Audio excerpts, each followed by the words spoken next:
This is Tharsis, a game about adventure to Mars that is not just a space game, but is also a really challenging card game. I actually wanted to take a look at this game because it came out very recently on January 12th of 2016, and it's a game that is absolutely brilliant. Welcome to What the Math. Today we're going to take a look at Tharsis, and I'm going to try to explain to you what it's all about.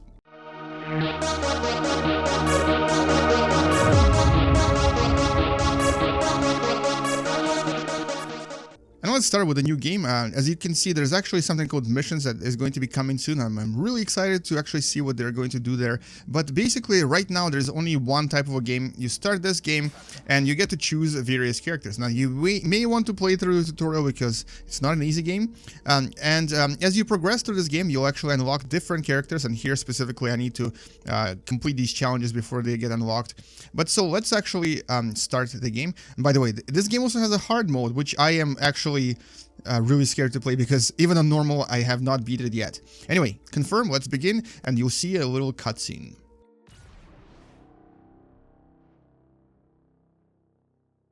We had prepared for any disaster, for every disaster.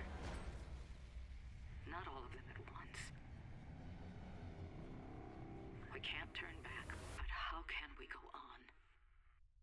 And so every time you actually finish a turn, and this is a turn-based game, you'll get to see these cutscenes. Now, the mission here, or the story here, is that you have lost one of your modules on a ship on the way to Mars, and you have to try to survive for 10 weeks basically on your trip to Mars. You have 4 characters. Each of them has a very unique specialty, very unique abilities. There's the captain who has, who basically gives 1 die to each crew in the module, and I'll explain to you more about dice in a second. There's the mechanic that repairs the ship by 1, and this is where the ship health bar is. Basically, the white is what the ship currently has, the red is what it's going to take in terms of damage next turn, so you may want to actually repair this part for it not to take damage. Then there's the specialist, which doesn't really have much in terms of offering to the crew, but this person can re-roll their own die 1 extra time. And finally, there's a doctor who increases 1 health per crew in the same module as the doctor. Now, there's also something called research, and I'm going to get to this in a second, but let's actually start with the repairs. We're going to take our mechanic and send our mechanic right here where the meteorite has struck the health module. We're going to deploy this person, and you'll get to see the inside. There's our mechanic right there. And so there's several choices we have here. First of all, we need to roll the dice, and if we hit 1 or 3, our dice will be frozen. This is actually the so-called I guess you can call them debuffs. If our die is one of these, it will get something will happen to our die, and these can be actually different. So we're gonna roll this. And by the way, all of these challenges, all of these things are actually randomly generated.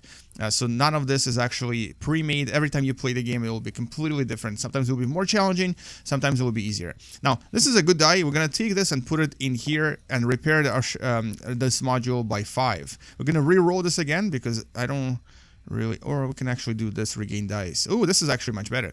Let's regain our dice because this will give our mechanic more die. And then we're gonna re-roll this, and we got a 1. Ha! Nonsense. Alright, so I'm gonna show you the new thing you can do with this then. So what you can do with this die that is not particularly useful is you can put it into research. Research projects are basically you collect these dice, different types of dice, and you can then get one of these research bonuses based on what how many dice you spend. So for 1 die I can actually get 1 health to 1 crew member. For 3 dice I can get 1 food, and for 2 dice I can get 7 repairs on this particular module. So let's just wait a little bit and see how this goes. Let's go to the next person, and this next person is going to be our captain, I think. Yeah, we're gonna bring the captain here as well, and the captain is going to roll her dice. And we got a 6 and 2 2s. So we're gonna get it. We're gonna put this in here. We're gonna put this in here.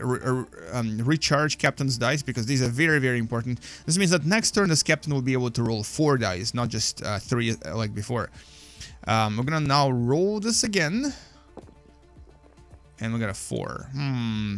2 things you can do: either put this in here, Or a much smarter move would be this. I'm going to put this die in here and use up the special ability that will repair 7. Look at that, 7 repaired.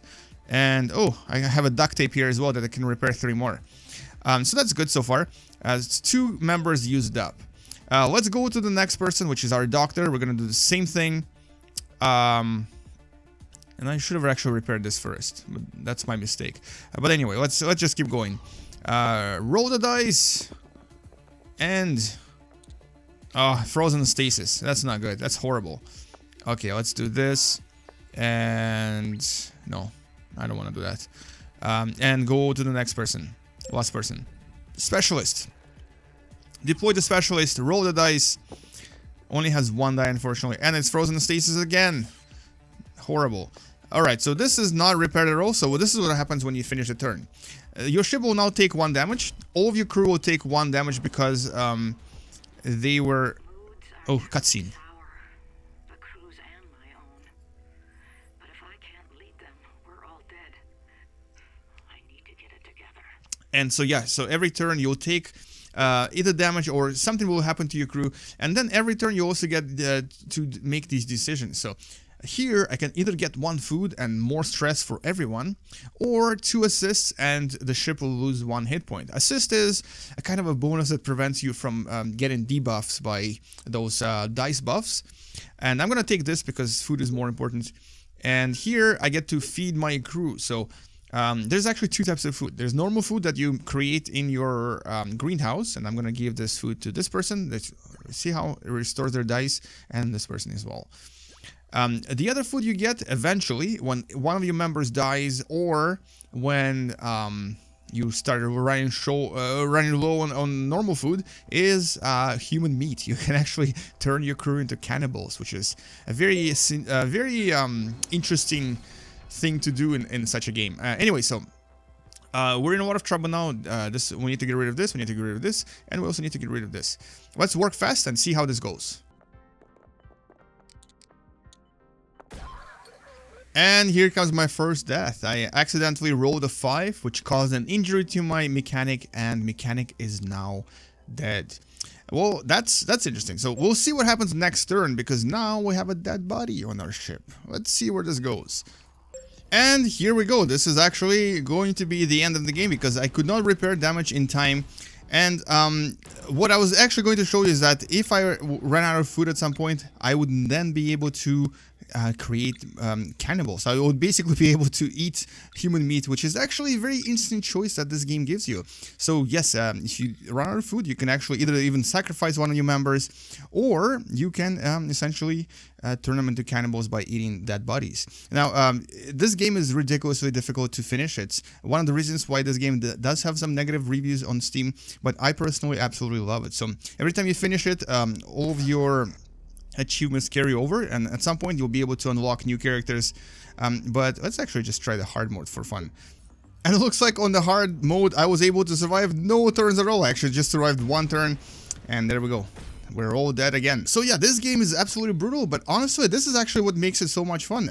It's a space game with a bit of a twist, and it's really more of a card game that is ridiculously challenging. I definitely want to keep playing this over and over until, well, first of all, unlock one of the new characters, but also until I finally actually beat it. And when you beat it, you get a new character named Yuri Novak. He's a pilot.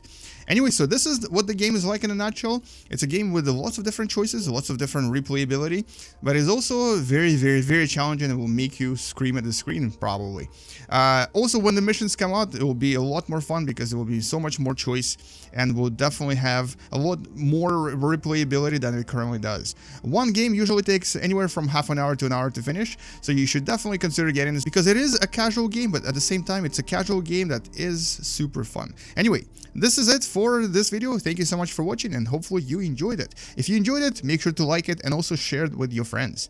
Thank you so much for watching, and I'll see you in the next video. Game you later, and as always, bye bye.